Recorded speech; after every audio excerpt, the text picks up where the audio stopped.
Sponge പോലെ ഈ നഗരത്തിന് തൊട്ടുപറ്റി ചിലരിടത്ത് ചാരം ചിലരിടത്ത് പുക.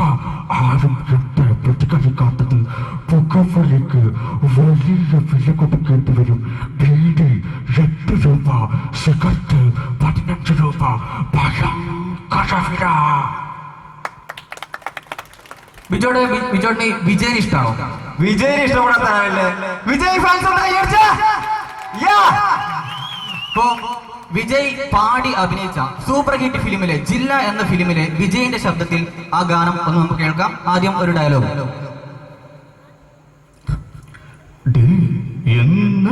எனக்கு மியூசிக் பத்தி என்ன தெரியும்னா அப்பித்தேக்கோ சூப்பிஸ்தானோ கண்டாங்கி கண்டாங்கி கட்டி வந்த பொண்ணு கண்டான கீரை கேக்கும் கஞ்சா வச்ச கண்ணு அந்த கண்ணுக்கு 5 லட்சம் தாரேண்டி இந்த நெஞ்சுக்கு சொத்தெழுதி தாரேண்டி மொத்தம் தாரியா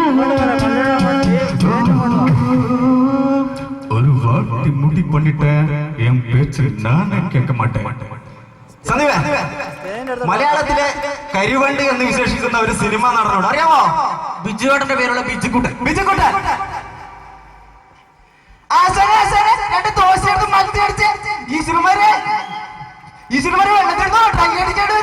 നല്ലൊരു കൈഡി പ്ലീസ്. മലയാളത്തിന്റെ സൂപ്പർ സ്റ്റാർ എന്ന് വിശേഷിപ്പിക്കാം നമ്മുടെ പൃഥ്വിരാജിന്റെ ഒരു പ്രസിദ്ധമായ ഡയലോഗ് നമുക്കൊന്ന് കേൾക്കാം. എടി ചങ്ങനാശ്ശേരിക്കാരൻ മത്തായിച്ചറ മോള് ചന്ദ്രിക, നീ എന്നതാടി കരുതിയ? നീ ഗുഡ് ബൈ പറഞ്ഞു പോയാൽ ഈ രമണൻ കെട്ടിത്തൂയി കിടന്ന ചാഗ് വന്ന് അത് പണ്ട്.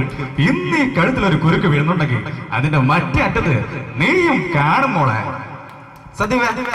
അങ്ങനെയാണെങ്കിൽ പൃഥ്വിരാജ് അവതരിച്ച സെല്ലിലോഡ് എന്ന സിനിമയിൽ JC ഡാനിയൽ എന്ന് പറഞ്ഞ ഒരു കഥാപാത്രം ചെയ്തിട്ടുണ്ട്. അത് തികച്ചും വ്യത്യസ്തമായ ഒരു കഥാപാത്രമാണ്. അതെ, തിരുവനന്തപുരം സ്ലാങ്ങിൽ സംസാരിച്ച ആ വ്യത്യസ്തമായ സംഭാഷണ രീതി നമുക്ക് പൃഥ്വിരാജിന്റെ സെല്ലിലോഡിലെ JC ഡാനിയൽ എന്ന കഥാപാത്രത്തിന്റെ ഡയലോഗ് കേൾക്കാം. റോസമ്മ എന്തിരി കാണിക്കണത്? റോസമ്മ ഈ സിനിമയിലെ നടിപ്പ് തീരണ വരെ റോസമ്മയല്ല കീഴ്ജാതിക്കാരിയല്ല, നായൊരു പെണ്ണ്. അത് മറക്കണ്ട. നമുക്ക് ഈ റോസമ്മ എന്നുള്ള പേര് ഒന്ന് പരിഷ്കരിച്ചാൽ എന്തിരി ജാനറ്റെ പറയണത്? അതിപ്പോ സുന്ദരരാജ മച്ചന്റെ ഭാര്യയുടെ പേര് റാസി എന്നല്ലേ? റാസി. അതാകുമ്പോ വിളിക്കാനും കൊള്ളാം, കേൾക്കാനും കൊള്ളാം. അങ്ങനെയാണെങ്കിൽ ഇപ്പോൾ സൂപ്പർ ഹിറ്റായി ഇപ്പോഴും തിയേറ്ററിൽ ഓടിക്കൊണ്ടിരിക്കുന്ന ഒരു സിനിമയാണ് എന്നും നിന്റെ മൊയ്തീൻ. എന്നും നിന്റെ മൊയ്തീനിലെ ആ ഡയലോഗ് ഒന്ന് നോക്കാം. കൊച്ചു കുട്ടികൾ പോലും പറഞ്ഞു കൊടുക്കുന്ന ഡയലോഗ്. അതെ, ആ ഡയലോഗ്. എടീ പുഴയുടെ കരച്ചര നടന്ന അറബിക്കടലാണ്.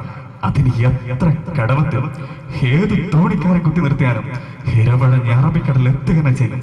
ഇരവഴഞ്ഞ അറബിക്കടലുള്ളതാണെങ്കിൽ കാഞ്ചന മൊയ്തീനുള്ളതാണ്.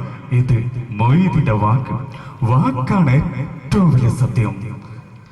അങ്ങനെയാണെങ്കിൽ നമുക്കൊരു സിനിമയിലെ കോമഡി ഒരു കഥാപാത്രമായ ജാഫർ ഇടുക്കിയുടെ ശബ്ദം ഒന്ന് കേൾക്കാം. ജാഫർ ഇടുക്കി.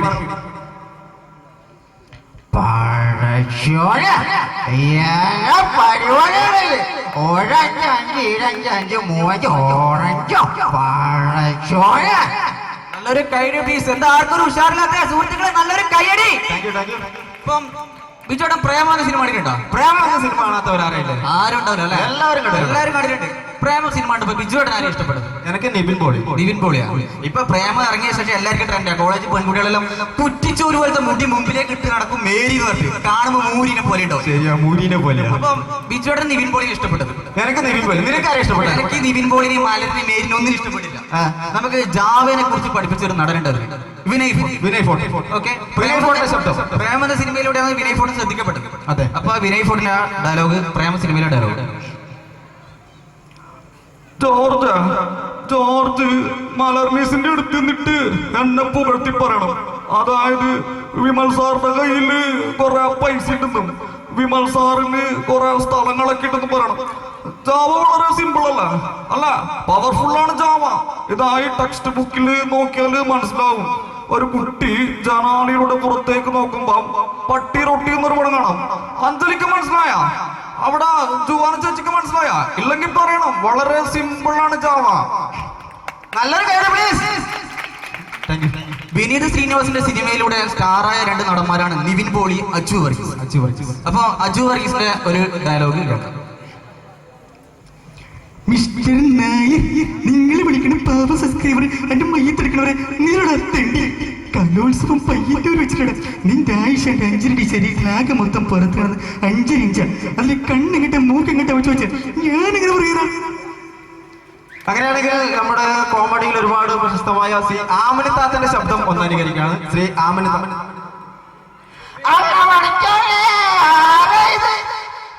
നമ്മളെ ചുവാൻ ചേച്ചിയല്ലേ? അള്ള ചുവാൻ ചേച്ചി, ഞാൻ നിങ്ങൾക്ക് ഒരു പാട്ട് കൊടുത്തോ. പൊന്നുണ്ടല്ലോ മില്ലുണ്ടല്ലോ ബാങ്ക് നിറയെ കരയണ്ട കള്ളന്റെ മോളെ പെരിക്കല്ലി മോളല്ലേ അള്ള പഠിച്ചോനെ. നല്ലൊരു കൈയടി പ്ലീസ്. ആമേൻ എന്ന സിനിമയിലെ പള്ളിയിലച്ഛന്റെ കഥാപാത്രം അവതരിപ്പിച്ച ജോയി മാത്യുവിനെ ആർക്കും മറന്നു കാണില്ല. ഇപ്പോ ഡയറക്ടറും നടനുമായ ജോയി മാത്യുവിന്റെ ആമേൻ എന്ന ഫിലിമിലെ ആ കഥാപാത്രത്തിന്റെ ഡയലോഗ് ഒന്ന് കേൾക്കാം.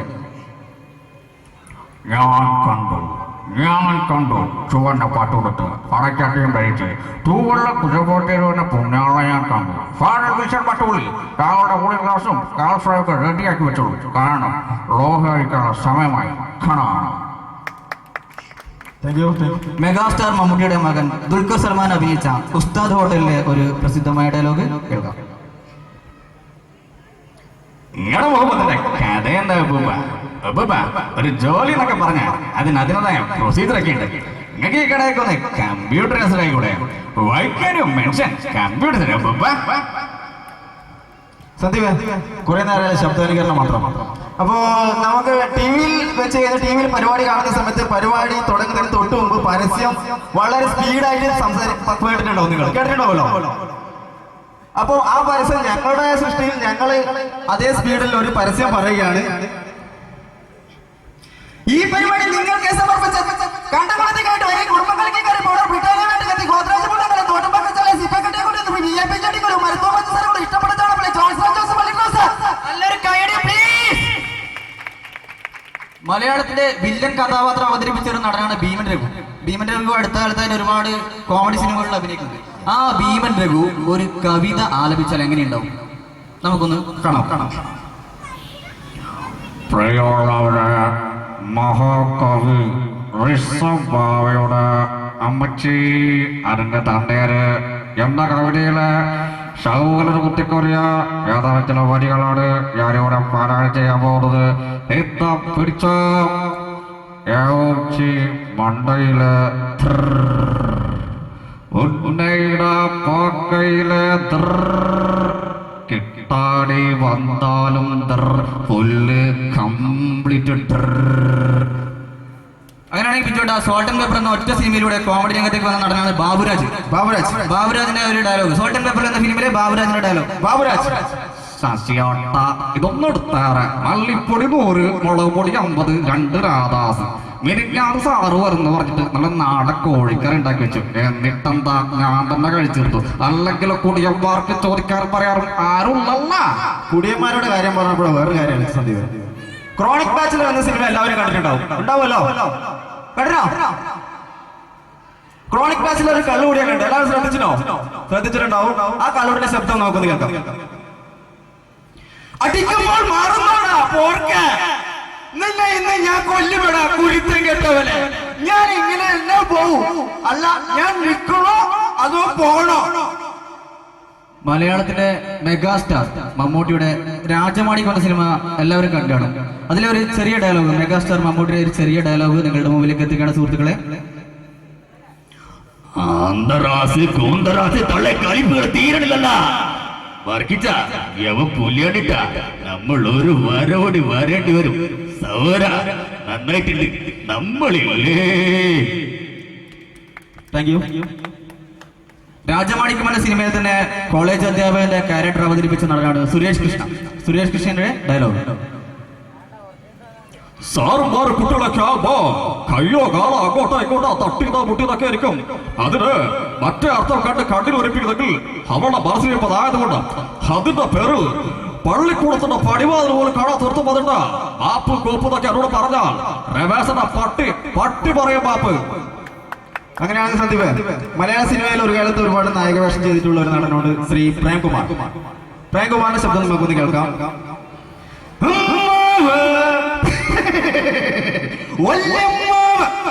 അമ്മാവന്റെ മകളുണ്ടല്ലോ, അവൾക്ക് ഞാൻ വെച്ചിട്ടുണ്ട്. അടുത്തതായി നമ്മുടെ എല്ലാവരും പ്രിയങ്കരായ നടി കാവ്യ മാധവന്റെ ശബ്ദമാണ്. ഒരുപാട് സന്തോഷം കേട്ടോ, എനിക്ക് ഒരുപാട് സന്തോഷമുണ്ട് നിങ്ങളൊക്കെ കാണാൻ പറ്റിയല്ലേ. എല്ലാരോടും ഒന്നേ പറയാനുള്ളൂ, ഞായറാഴ്ച പള്ളിയിൽ വരുക, എല്ലാരും വരണം കേട്ടോ. പിന്നെ ചറവറയുടെ റേഷനരി വാങ്ങി കഴിക്കാം. എന്താ ഒരു സ്വാദ്, 2 രൂപയുള്ളൂ. നല്ലൊരു ഗൈഡ് പ്ലീസ്. ലേലം എന്ന സിനിമ നമ്മൾ എല്ലാവരും കണ്ടു കാണും. ആനക്കാട് ഈപ്പച്ചനും ചാക്കോച്ചിയും അതിൽ അഭിനയം കൊണ്ട് കണ്ണു നിറയിപ്പിച്ച ഹുസൈൻ എന്ന കഥാപാത്രം അവതരിപ്പിച്ച സിദ്ദീഖിനെ ആർക്കും മറന്നാടാൻ പറ്റില്ല. കാരണം അത്രയും ഹൃദയസ്പർശിയായ ഒരു സീനാണ് ലേലം എന്ന സിനിമയിലെ സിദ്ദീഖ് അഭിനയിച്ച ക്ലൈമാക്സ് സീൻ. അപ്പോൾ സെന്റിമെന്റ്സ് ആയ സിദ്ദീഖിന്റെ ആ ഒരു ഡയലോഗ് നമുക്ക് കേൾക്കാം. ഒന്നുമില്ല ഇച്ചായ, വെറുതെ ഓർക്കുക. എന്റെ ഉമ്മാന്റെ മോഷിഞ്ഞ കാച്ചെടുത്തുമ്പം പിടിച്ച് ആദ്യമായിട്ട് ഇവിടെ തന്നതാനപ്പുരയുടെ ഇലയുടെ മുന്നിൽ വന്നിരുന്ന ദിവസം, അന്ന് അപ്പച്ചന്റെ വാലയെ പൊങ്ങി പിടിച്ച് ഇച്ചായനും വന്നു വിളമ്പിത്തരാൻ. കൂടെ ഇവനുണ്ടായിരുന്നു. അപ്പനും അമ്മയൊന്നുമില്ലാത്തവരാണെങ്കിലും അന്ന് ഇച്ചായന്റെ വാലയെ പിടിച്ച് നടക്കുമ്പോ ഒരു കൂടപ്പറപ്പിന്റെ കവിയായിരുന്നു. ഒരിക്കൽ കടത്തിണ്ണയിൽ ഉറക്കത്തിൽ ഞെട്ടി വരുമ്പോ എന്റെ ഉമ്മന്റെ കൈയൊക്കെ പിടിച്ചിങ്ങനെ ഞെരുക്ക. അവസാനം കൂടി പേടിച്ച് കണ്ണുകൂട്ടി മിണ്ടാതെ ഞാൻ കിടന്നു. നേരം വെളുത്ത് നോക്കിയപ്പോ കെട്ടിപ്പിടിച്ച് കിടന്ന് എന്റെ ഉമ്മന്റെ കൈയൊക്കെ തണുത്തു വിറങ്ങലിച്ച്. അന്ന് മുതൽ ഇങ്ങനെ നിഴല് പോലെ കൂടെ നടക്കല്ലേ ചായ. പ്രണയം മനസ്സിൽ സൂക്ഷിക്കാത്തവരാരൊക്കെ ഉണ്ട്? എല്ലാവരുടെ മനസ്സിലും പ്രണയം ഉണ്ടാവും. മനുഷ്യന് മാത്രമല്ല പ്രണയമുണ്ട്, മൃഗങ്ങൾക്കും പ്രണയമുണ്ട്. അങ്ങനെയാണെങ്കിൽ നമുക്ക് ആടിന്റെ പ്രണയം എങ്ങനെയാണെന്ന് നമുക്കൊന്ന് കേൾക്കാം. ആടിന്റെ പ്രണയം.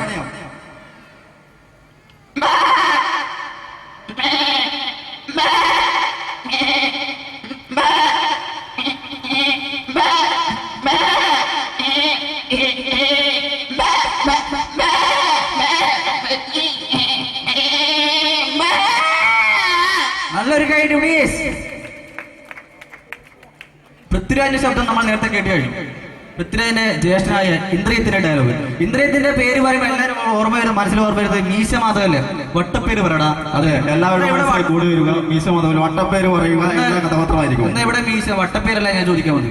ദിലീപിന് തന്നെ വളരെ വ്യത്യസ്തമായ ഒരു സിനിമയായിരുന്നു ചാന്ത് പൊട്ടി എന്ന സിനിമയിലെ ഇന്ദ്രിയത്തിന്റെ വേഷം. കൊമ്പൻ കുമാരൻ എന്ന ആ കഥാപാത്രം. അതിൽ ഇന്ദ്രിയത്തിന്റെ ഡയലോഗ് ഒന്ന് കേൾക്കാം. ഒന്നവിടെ നിന്ന് നിങ്ങൾക്ക് എന്നെ മനസ്സിലായ? എവിടെ നിന്ന് മനസ്സിലാവാൻ? അന്ന് എനിക്ക് 13-14 പ്രായം. എന്നിപ്പോ അവിടെ നിന്ന് മോറയ്ക്ക് അങ്ങോട്ട് മാറിയില്ലേ? അന്ന് തന്റെ പരാക്രമത്തെ എന്റെ അപ്പൻ ചത്തപ്പോ കുടുംബം പട്ടിണി. എനിക്ക് ഭ്രാന്ത് പിടിക്കണുണ്ട്. വേഗം പൊയ്ക്കോ. Thank you. അടുത്ത ഒരൈറ്റത്തോടു കൂടി ഞങ്ങളുടെ ഈ പ്രോഗ്രാം ഇവിടെ സമാപിക്കുകയാണ്. ഒരു ഡപ്പാങ്കുത്ത് മ്യൂസിക് കൂടി ചെയ്താലോ? ആയിക്കോട്ടെ, എല്ലാരും ഉറക്കത്തിലാണ്. എല്ലാരും ഉണർത്തിയ നല്ലൊരു കൈയടി പ്ലീസ്. ഡപ്പാങ്കുത്ത് മ്യൂസിക് കൂടി ചെയ്യാം.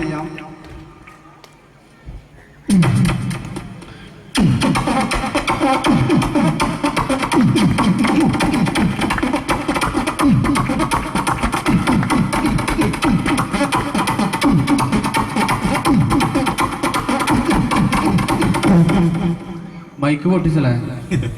അപ്പൊ ഇത്രയും നേരം ഞങ്ങൾക്ക് വേണ്ടി കൈയടിച്ച മുഴുവൻ നല്ലവരായ നാട്ടുകാർക്കും അതുപോലെ തന്നെ ഞങ്ങൾക്ക് ഇവിടെ പ്രോഗ്രാം ചെയ്യാൻ അവസരം തന്ന ഇടവക വികാരിക്കും പള്ളി കമ്മിറ്റി അംഗങ്ങൾക്കും മറ്റ് മുഴുവൻ മൊത്തം ജനങ്ങൾക്കും ഞങ്ങളുടെ ഹൃദയത്തിന്റെ ഭാഷയിൽ സ്നേഹത്തിന്റെ ഭാഷയിൽ 1000 നന്ദി അർപ്പിച്ചുകൊണ്ട് അടുത്തൊരു ഐറ്റത്തോടു കൂടി ഞങ്ങളുടെ ഈ പ്രോഗ്രാം ഇവിടെ അവസാനിക്കുകയാണ്. നമ്മളെല്ലാരും മത്സ്യത്താടുന്ന സിനിമ കണ്ടു കാണും അല്ലെ? ആരും ഉണ്ടാവില്ല, ഗംഗയും നകുലനും എല്ലാം. അപ്പൊ ഇപ്പൊ റീമേക്കുകളുടെ കാലമാണ്. എല്ലാ ഫിലിമും റീമേക്ക് ചെയ്തെടുക്കുകയാണ്. ഞങ്ങൾ ഇവിടെ മത്സ്യത്താട് എന്ന ഫിലിം മലപ്പുറം ഭാഷയിലേക്ക് പരിവർത്തനം ചെയ്യുകയാണ്. ഇത് ഇവിടെ അവതരിപ്പിക്കുന്നത് മലപ്പുറത്തുള്ള ഒരു ബീരാനിക്കും ആഗ്നത്താദ്യം ഗംഗയും നകുലനുമായി വന്നാൽ എങ്ങനെയുണ്ടാവും? അതിന്റെ കൂടെ തന്നെ ബാഹുബലി എന്ന ഫിലിം കാണാത്തവരാരും തന്നെ ഉണ്ടാവില്ല. ബാഹുബലി എന്ന ഫിലിമിലെ ആ പ്രാചീന ഭാഷയുടെ അവതരിപ്പിച്ച ആ കഥാപാത്രം കയറി വന്നാൽ എങ്ങനെയുണ്ടാവും? നാഗവല്ലിയും ബാഹുബലിയും കണ്ടുമുട്ടിയാൽ എങ്ങനെയുണ്ടാവും എന്ന് നോക്കാം. നമ്മൾ അവതരിപ്പിക്കുകയാണ് മത്സ്യത്താടിന്റെ റീമേക്ക്. അലി ഇജട പോണ് അല്ല നകുലേട്ടാ നമ്മള് പറഞ്ഞല്ലേ അല്ലിട്ട് ആഭരണം എടുക്കാൻ പോണെന്ന്. അന്ന് അയച്ചു പോണ്ട നമ്മള് പോണ്ടേ? പോണ്ടല്ല ശുദ്ധിയാണ് അന്നോട് ഞമ്മള് പോണ്ടെന്ന് പറഞ്ഞില്ലേ? അല്ല ഇന്നലെ പറഞ്ഞു നിങ്ങളും പോയിക്കോന്നല്ലേ പറഞ്ഞേ. അന്ന് അയച്ചു നീ പോണ്ട എന്താടി പോണ്ടേ? അന്നോട് ഞമ്മള് പറഞ്ഞില്ല വിടമാട്ടെ. എന്ത് ഭാഷ ഇത്? എന്നാ നീ എന്റെ അടുത്ത് വിടമാട്ടെ. എന്താണത്? അയോഗ്യനായ ആര് നാനാ? ഇന്നലെ ദുർഗാഷ്ടമി, ഇന്ന് വെള്ളിയാഴ്ച. ഉന്നെ കൊന്നേ ഓൻ രക്തത്തെ കുടിച്ച് ഓങ്കാരം നടമാടിയിടുവേ. അല്ല നകുലേട്ടൻ നമ്മളിപ്പോ എന്താ പറഞ്ഞേ? പറഞ്ഞില്ല മോളെ, അല്ല നകുലേട്ടൻ നമ്മളെന്താ പറഞ്ഞു? പറഞ്ഞില്ല മോളെ, നകുലേട്ടൻ നമ്മളെന്തോ പറഞ്ഞു? ഇതൊന്നും പറഞ്ഞില്ല പറഞ്ഞില്ലേ? നകുലേട്ടാ,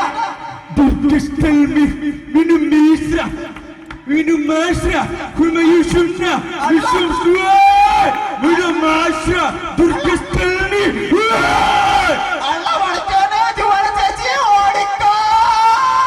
ഞങ്ങൾക്ക് വേണ്ടി കൈയടിച്ചാവും. എല്ലാവർക്കും വേണ്ടി ഒരിക്കൽ കൂടി നന്ദി അർപ്പിച്ചുകൊണ്ട് ഞങ്ങളുടെ ഈ പ്രോഗ്രാം ഇവിടെ പൂർണ്ണമാവുകയാണ്.